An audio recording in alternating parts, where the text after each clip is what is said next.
Olá, sétimo ano, boa tarde a todos. Professora Sádiva, estamos juntos para mais uma aula de Química, só que essa nossa aula de Química hoje, né, é abordando alguns assuntos já estudados anteriormente, voltada para a nossa revisão, ok? Então, na nossa revisão hoje de Química, eu apresento para vocês substâncias simples e substâncias compostas, que existe a diferença. Como podemos observar, a própria imagem, ela já traz essa diferença. Então, quando eu falo de substâncias simples, são formadas apenas por um único elemento químico, certo? Já quando se tem dois ou mais elementos na composição, as substâncias elas deixam de ser simples e passam a ser compostas, ok?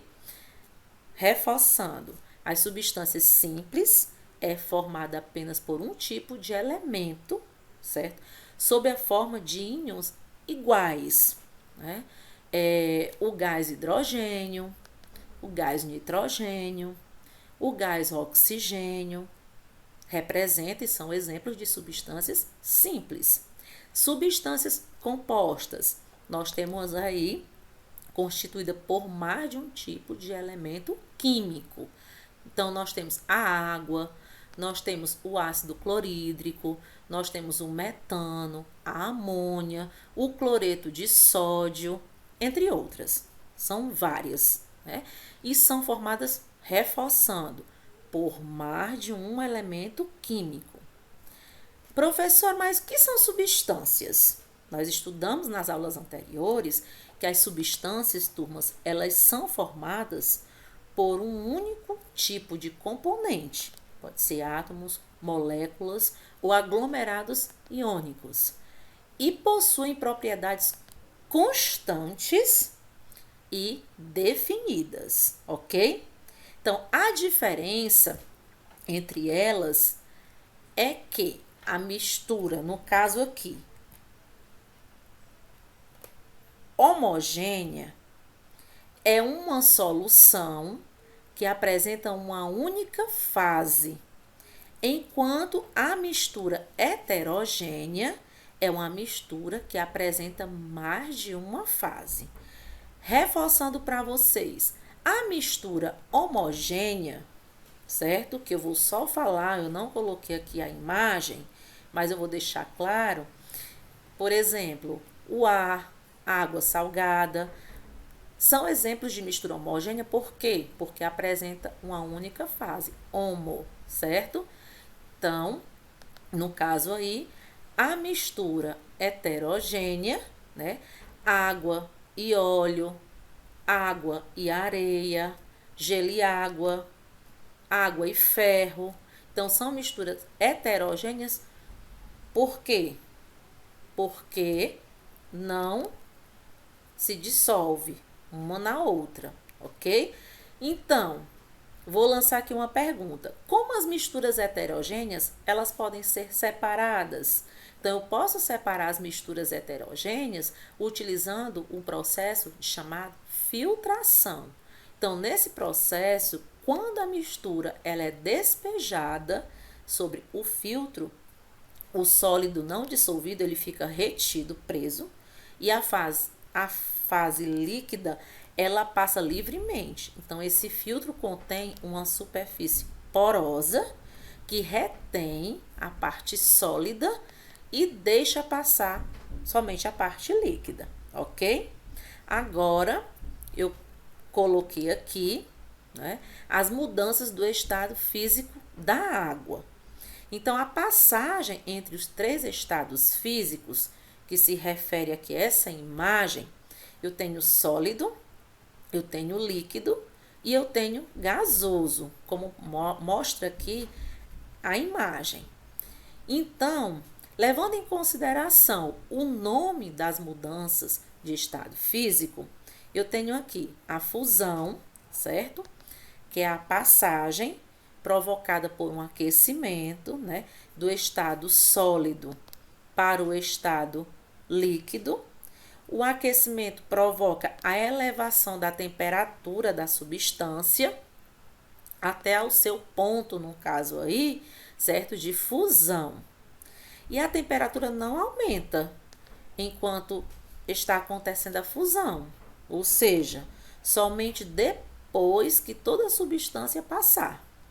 Já a solidificação é a passagem do estado líquido, certo? Para o estado sólido, através de resfriamento. A vaporização é a passagem do estado líquido para o estado gasoso, de vapor, por aquecimento. E dentro da vaporização, nós temos a ebulição e a evaporação também, ok? A condensação ou liquefação é a passagem do estado gasoso para o estado líquido, devido aí ao resfriamento, certo? Então, às vezes, quando está frio, logo de manhã, nós costumamos observar que muitas folhas, flores, carros, vidraçarias, né? E outros objetos que estão ao ar livre, eles ficam cobertos de gotículas de água, sem que tenha chovido. Isso aí nós chamamos de orvalho. E o orvalho se forma quando o vapor de água presente no ar, ele se condensa, tá bom? Ele passa por essa mudança de estado físico aqui, né, que é a chamada condensação. Claro, que ao entrar em contato com superfícies que estão mais frias que o ar.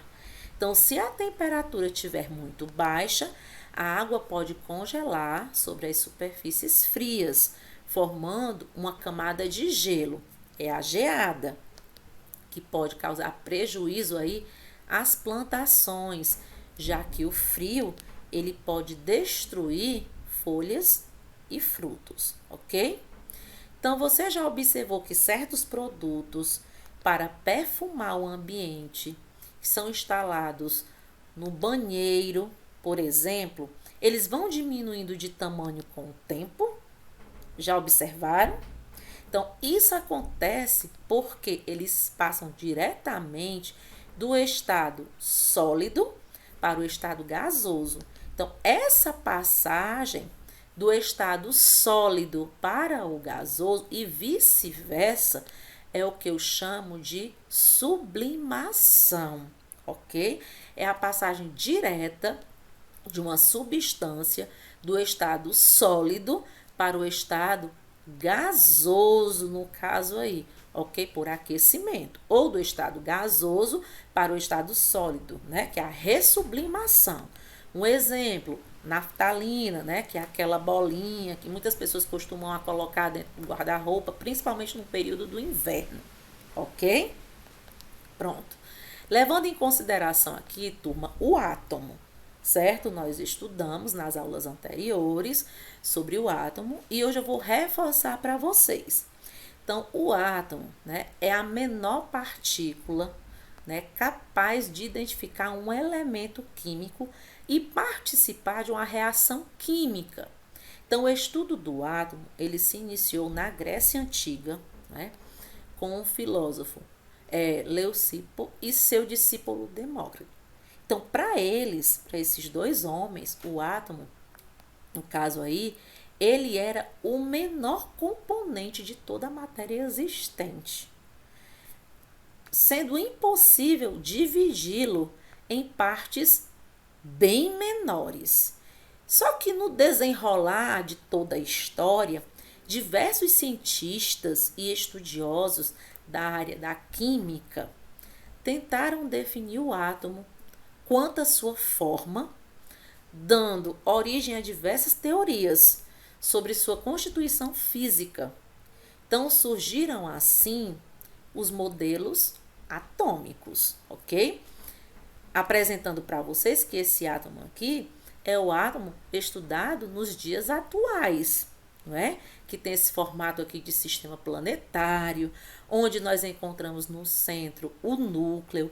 Dentro do núcleo nós temos os prótons e os nêutrons, os prótons com cargas positivas e os nêutrons, certo? Sem carga alguma. E nós temos aqui nessas camadas ao redor a chamada eletrosfera. Por quê? Porque nessas camadas é onde nós encontramos os elétrons, né, que trazem para nós a existência de cargas negativas. Ok, turma? Então, eu apresento para vocês os modelos atômicos. Iniciando por John Dalton, né? Então, Dalton, ele foi o primeiro, né, a destacar o átomo, certo? Pontapé inicial, quem deu foi ele, né? Então, John Dalton, ele diz que os átomos eram as menores partículas, né, possíveis. Eles assumiam formas esféricas, certo? Maciço, indestrutível, certo? E simplesmente depois de John Dalton veio aí, né, o Thomson, né? E o Thomson, o modelo atômico dele ficou conhecido como pudim de passas. Por quê? Né? Porque o átomo ele era como se fosse uma esfera de carga elétrica positiva incrustada com elétrons com cargas negativas, tornando-se assim eletricamente neutro. Então ele ficou conhecido como chamado pudim de passas, que eu falei agora há pouco. Depois veio o Rutherford, né? Rutherford, ao bombear partículas alfas sobre uma lâmina de ouro, percebeu que a maioria atravessava a lâmina, enquanto que uma menor parte sofria um pequeno desvio e outra parte sofria um grande desvio contrário à trajetória. Então, a partir desse experimento, foi possível perceber que os átomos não eram maciços como se pensavam, mas dotados de um grande espaço bem vazio. Assim como eram constituídos por um núcleo carregado positivamente e uma nuvem eletrônica carregada negativamente.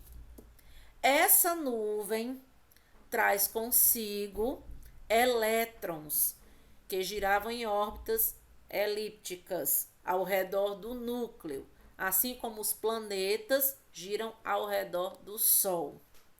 Também constatou-se que a maior parte da massa de um átomo se concentra no núcleo dele, que rebatia as partículas alfa no sentido contrário do bombardeio. 2 anos após Rutherford, né, ter exposto o seu modelo atômico, veio Bohr para aperfeiçoar. A teoria de Bohr, ela pode ser fundamentada em 3 postulados. Os elétrons descrevem, né, ao redor do núcleo, órbitas circulares com energia fixa e determinada, sendo denominadas órbitas estacionárias. Durante o movimento nas órbitas estacionárias, os elétrons não emitem energia espontaneamente.